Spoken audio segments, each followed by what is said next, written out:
देखिए, पर्यावरण की बात करें तो पर्यावरण क्या है, ये चीज़ हम समझ लेते हैं। इनमें ये चीज़ें बहुत सारी बात आती है। लेकिन पर्यावरण का जो अर्थ है, हम इस पर बात करते हैं। पर्यावरण है,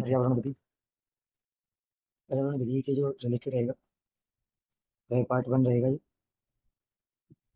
और यह जो चल रही है वह लॉ सीरीज चल रही है, जो हमारी पहली चल रही है। ठीक है, तो बात करते हैं हम नेक्स्ट चीज़ के विषय पर।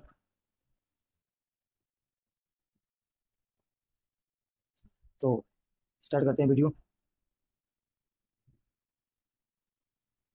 स्टार्ट करते हैं। पर्यावरण विधि। तो पर्यावरण विधि में सबसे पहला जो पार्ट है, यानी कि इसमें 4 पार्ट दिए गए हैं। तो पहला जो पार्ट है वह है पर्यावरण संरक्षण अधिनियम 1986।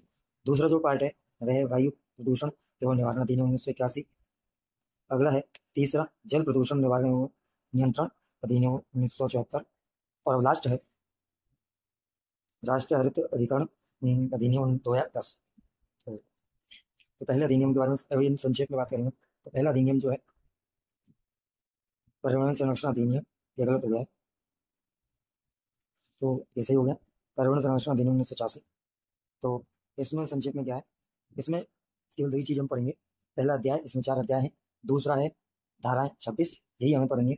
जो दूसरा अधिनियम है, मैंने जैसे बताया, वायु प्रदूषण एवं निवारण अधिनियम, तो ये पढ़ेंगे हम दूसरे अधिनियम में। तो 7, धारा 7, धारा 54 और अध्याय 7 है इसमें, दूसरा जो अधिनियम है।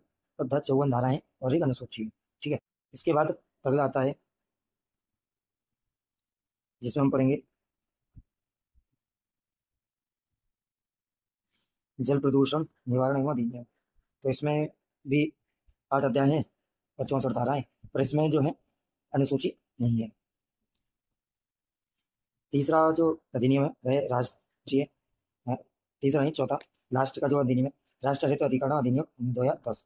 तो इसमें क्या है, 5 अध्याय पढ़ेंगे और 38 धाराएं और 3 अनुसूची पढ़ेंगे। तो बाकी का ये इसमें ये बुक है जहाँ से हम डायरेक्ट पढ़ेंगे जो है। ठीक है, तो अगला बात करते हैं अगले क्वेश्चन। ठीक है, हमें सबसे पहले यही सब चीज़ समझनी जरूरी है कि हमें पर्यावरण जो एक विधि है हमें बनाने की आवश्यकता क्यों पड़ी। ठीक है, हम जहाँ तक देखते हैं कि व्यक्ति अधिक से अधिक पैसा कमाने के लिए क्या करते हैं, तो व्यक्ति अधिक से अधिक पैसा कमाने के लिए नई नई चीज़ों का आविष्कार करता है, विचार करता है। तो अब इस तकनीकी की दुनिया में व्यक्ति नए नए आविष्कार करने के विषय में तो सोचता ही है, पर वो आविष्कार भी करता है। तो वह पर्यावरण को जो है, पर्यावरण को क्या है, ध्यान में नहीं रखता है और उसके प्रति कोई भी जिम्मेदारियों को पूर्ण रूप से नहीं निभाता है। तो इन जिम्मेदारियों को हमें पूर्ण रूप से निभाना है, ये बताने के लिए हमारी जिम्मेदारियां दायित्व यदि नहीं निभाएं तो हमें क्या दिक्कत होंगी, क्या परेशानी होंगी। और अगर हम अपनी उन चीज़ों को नहीं समझे, उसके महत्व को ना समझें, तो हमें किस तरीके से उन्हें सजा भी हमें मिल सकती है।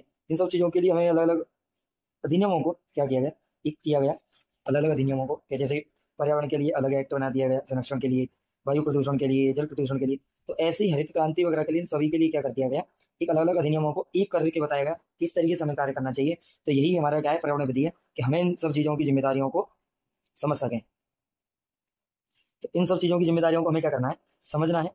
तो यही हमारी जिम्मेदारी है। तो जिम्मेदारियों को हमें समझना है, इस समझ के साथ हमें क्या करना है, ये चीज़ें भी हमें गौर करने वाली हैं। तो देखो, इसको मुख्य